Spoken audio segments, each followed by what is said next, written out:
Hello mga inday! Muli ko na naman kayong i-update dito sa ating munting farm. Ayan, una meron tayong mga tabios na mumulaklak na sila. Sa palibot ng ating farm, puro tabios ang nakatanim. Ayan, ang gaganda ng bulaklak niya. 1 year yan bago mamulaklak. So ngayon, talagang tagbungahan ng mga tabios. Ayan, bukod dyan meron pa tayong mga talong. Ito yung unang video na in-upload ko na kakatanim lang yan. Ngayon, tingnan nyo naman na mumulaklak na sila. Ayan. Diba, ang bilis lang ng panahon. So, kapag nabuo yan, magiging bunga na siya. Diba, kailangan mo lang talaga ng sipag at tiyaga para meron kang anihin at makakatipid ka pa. Ang bilis lang talaga ng panahon. Ang bilis nilang lumaki, mamulaklak. Ayan, bukod dyan meron pa tayong mga siling haba. Yan, nakita niyo naman, ang dami nating siling haba. So, hindi na natin kailangan bumili pa kapag gagamit tayo ng sili. Ayan, napakaganda ng variety ng ating siling haba dito sa ating munting farm. Ayan na nga, meron na tayong pwedeng i-harvest, meron ng isang hinog.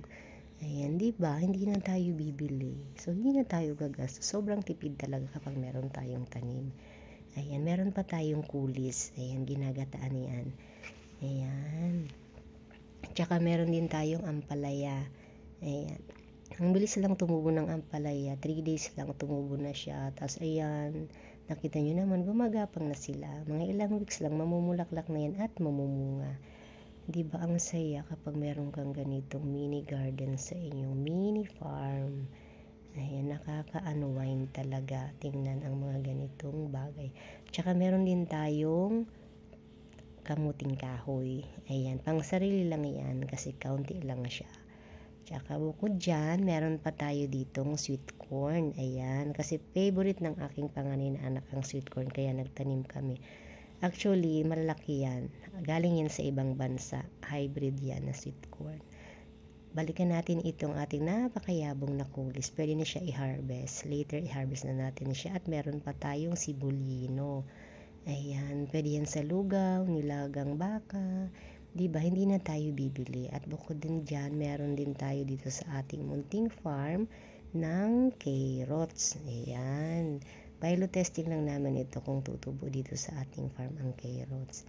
Tumubo naman siya at napakayabong din. So, pwede pala siya itanim dito. Ayan. Bukod dyan, meron pa tayong kangkong. Katatanim lang nitong kangkong kaya maliliit pa sila. Medyo may mga damo-damo na din. Kailangan na natin magbunot ng damo para hindi agawan ng nutrients itong ating mga kangkong. Ayan. So, mga ilang weeks lang malalaki na din yan at pwede na din i-harvest. Ayan, diba? Hindi na tayo bibili sa palengke. Sobrang tipid talaga kapag meron kang tanim. And then, ito talaga yung pinakaginto. Meron tayong siling labuyo. Ayan, bukod sa siling haba, meron pa tayong siling labuyo dito sa ating munting farm. Napakamahal ng presyo niyan sa palengke. Around 700 to 1,000 ata ngayon ang price ng siling labuyo.